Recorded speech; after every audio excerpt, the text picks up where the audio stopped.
Olá pessoal, na aula de hoje um tema bastante importante trataremos. E tão complexo é este tema que trataremos dele em duas etapas. Na primeira etapa, neste momento agora, falaremos sobre a formação da União Europeia, as características deste bloco econômico e, por fim, como que se deu ali o início da crise econômica. Vamos lá? Bem, o mundo vive dias turbulentos. Uma crise econômica global está em curso desde 2008. Ela provoca grande instabilidade nos mercados, piora nas condições de vida da população em vários países e também provoca queda de líderes políticos e manifestações ganham as ruas em diversos pontos do globo. Em 2011, a União Europeia foi atingida em cheio pela turbulência e a dificuldade para enfrentar a situação causa um clima de choque, de gritarias e de grandes confusões, até mesmo em todo o mundo.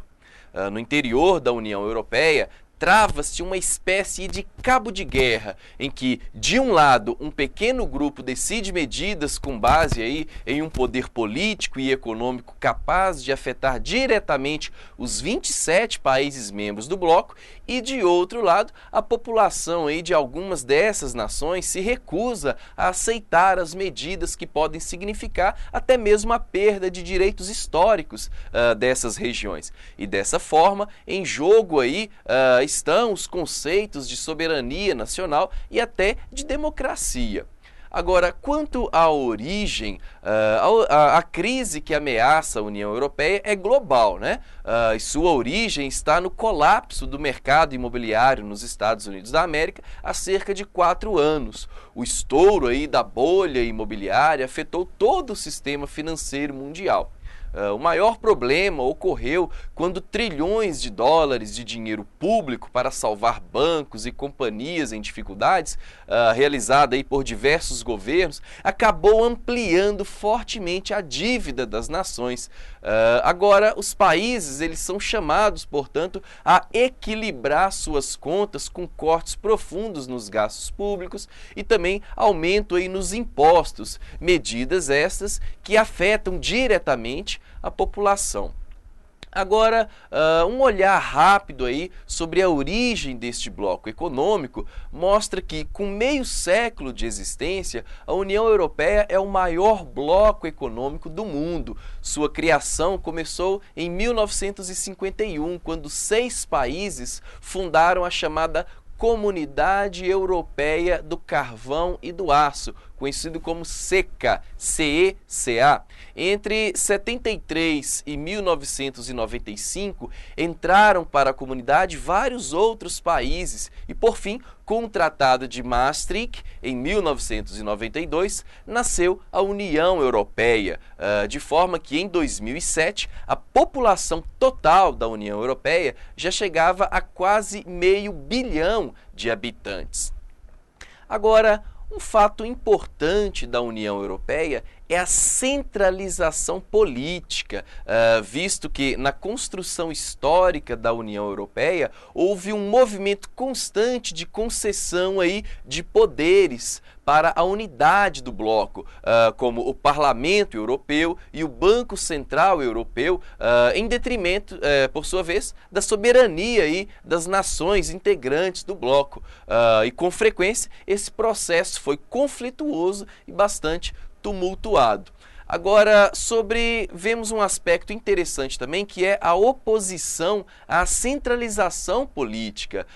Existe um grande conflito, sobretudo na opinião pública, com relação à integração política da Europa. Perceba que, até pouco tempo atrás, havia crescimento econômico nos países membros da União Europeia.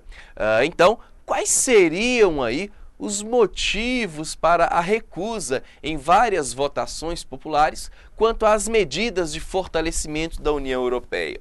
Bom, podemos resumir dizendo que por trás desta recusa da população havia também a rejeição à perda da identidade e de direitos econômicos e políticos nacionais e, enfim, de toda a soberania de cada país, né?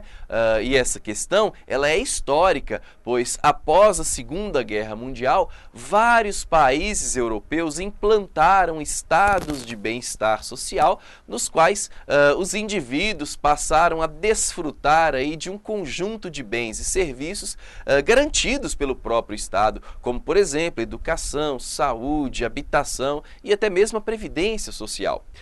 No início, a maioria dos países europeus apoiou com um certo entusiasmo, inclusive, a integração econômica de seus países, identificada aí com grande estabilidade e prosperidade econômica. E a etapa seguinte desse processo, que foi a integração social, também foi recebida, embora com menos entusiasmo, pois a uniformização de normas afetava aí aspectos da vida nacional, considerando aí cada país.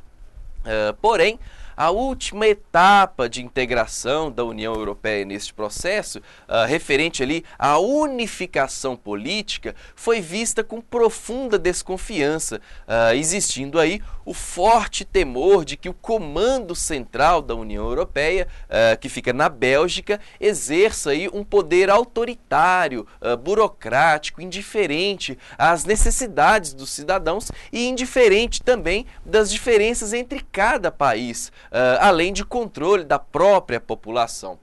E, por sua vez, o Tratado de Lisboa, em 2007, que propôs a criação de instituições políticas acima do poder e da influência de cada nação, entrou em choque ali com algumas dúvidas. Por exemplo, como que funcionarão as instituições? Quem elegerá seus representantes? Muitos europeus não se sentem confortáveis em entregar a este comando central a prerrogativa de instaurar mudanças aí que afetem de forma direta as condições de cada país, as condições de sua vida. E agora vemos assim, o que muda aí com esse Tratado de Lisboa? Na verdade, existe uma operação política pela aprovação do Tratado de Lisboa, né? Em primeiro lugar, praticamente todos os demais países aprovaram este tratado.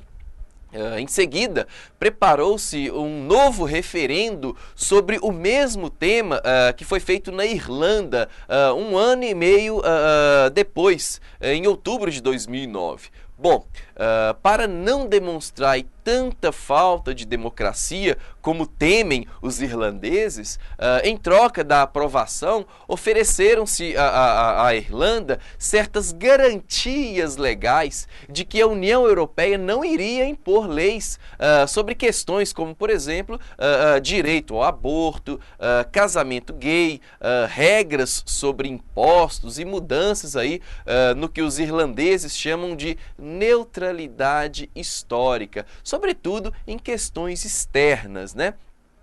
Assim, a União Europeia ela passou a ter um chefe de relações internacionais e um presidente com mandato aí de 2 anos e meio, com possibilidade inclusive de reeleição no lugar do sistema rotativo de 6 meses que ocorria anteriormente. Agora, preste bastante atenção em um ponto importante, que é, por exemplo, que o Parlamento Europeu ele passa a ter mais poder de decisão em assuntos de interior e justiça desses países que são membros. E isso poderá influenciar e rejeitar as legislações da Comissão Europeia. Lembrando aí que a comissão ela é formada por um representante de cada país membro. Bom, agora falando sobre a questão econômica, vemos aí a crise do euro, né? A atual crise de crédito levanta certas dúvidas sobre a viabilidade de uma moeda única para economias que são tão diferentes. Especula-se até mesmo sobre uma fragmentação da zona do euro num futuro próximo. É importante, assim, lembrar que nem todos os países da União Europeia quiseram aderir à nova moeda na época de sua criação. Por exemplo, Reino Unido, Dinamarca e Suécia preferiram ficar de fora. O principal motivo aí é que os países da zona do euro abriram mão de sua soberania nacional sobre a política monetária e cambial, que são atribuições aí que agora cabem ao Banco Central Europeu. O controle sobre a emissão da moeda e a sua cotação diante do dólar são instrumentos importantes adotados por bancos centrais principalmente, né, de cada nação, para poder dirigir a economia, pagar as dívidas e até mesmo estimular as exportações nacionais. O Reino Unido, por exemplo, não quis abrir mão da libra esterlina e atualmente foi menos afetado pela crise que ocorreu lá na Grécia, né? E que ocorre ainda.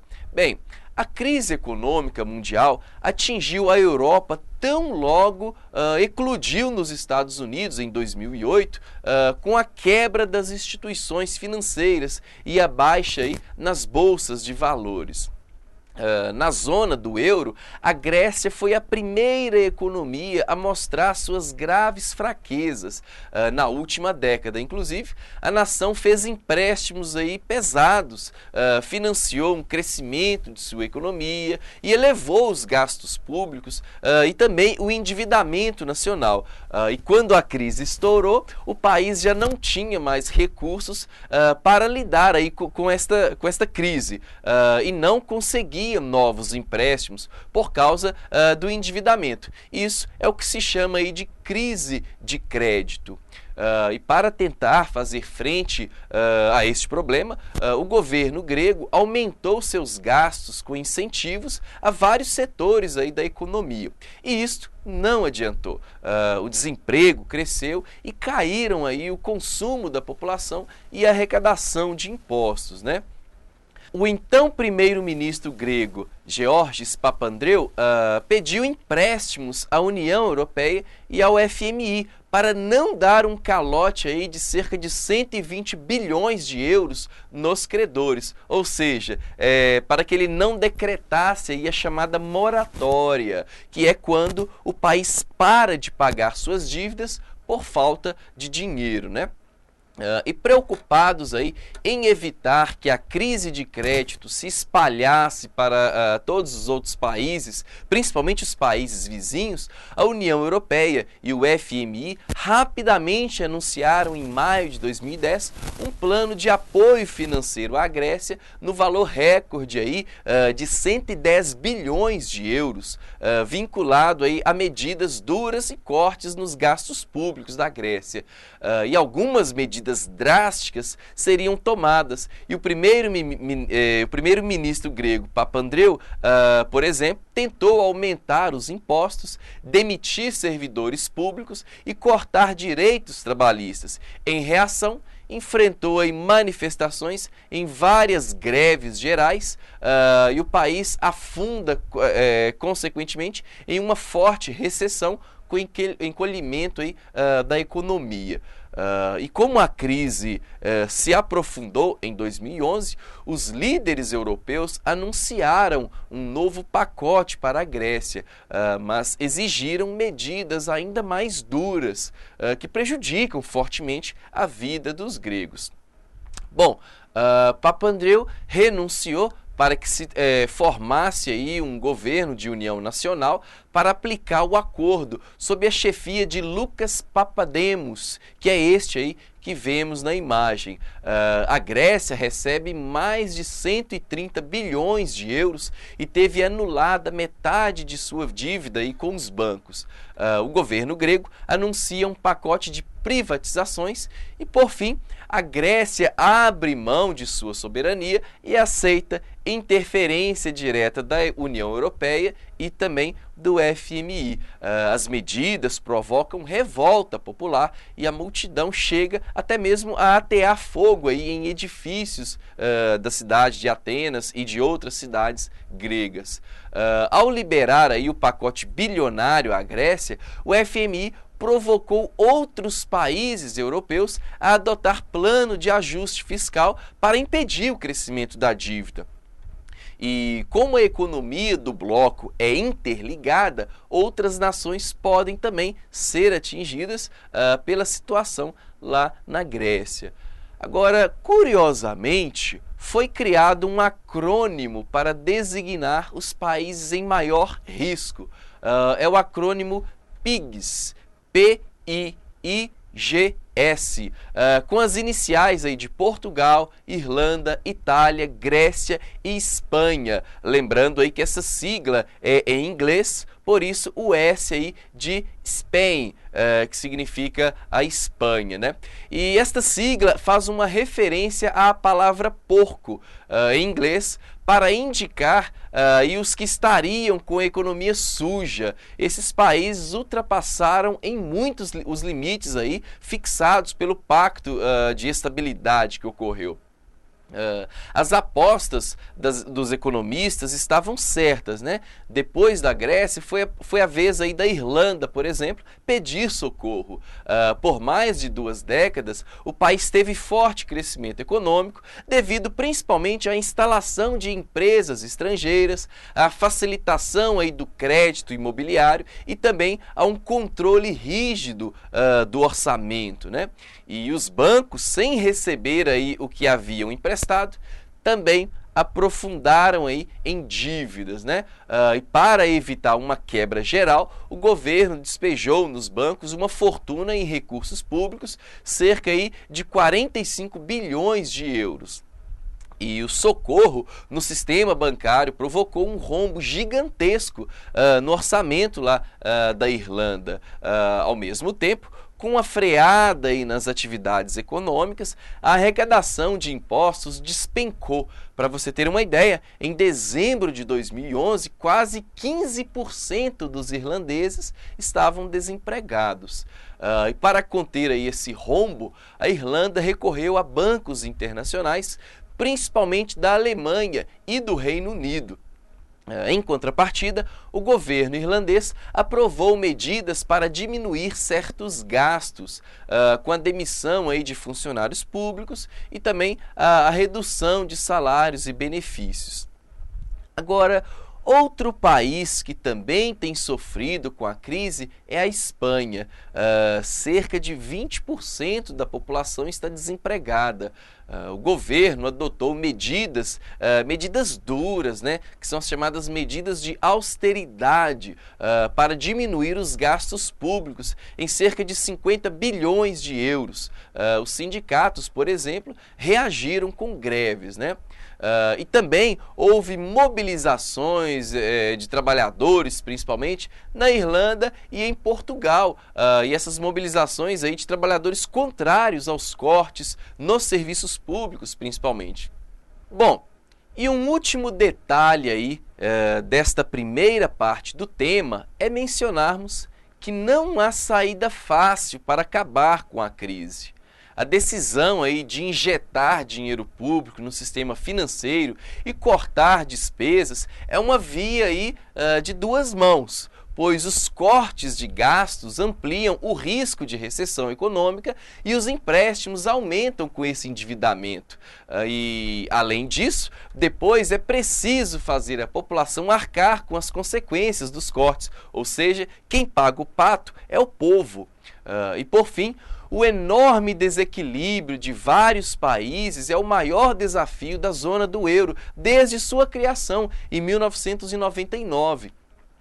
E até mesmo a própria Alemanha e o Reino Unido adotaram medidas para limpar as finanças públicas e também se proteger aí contra o efeito dominó que a crise na Grécia começou a desencadear.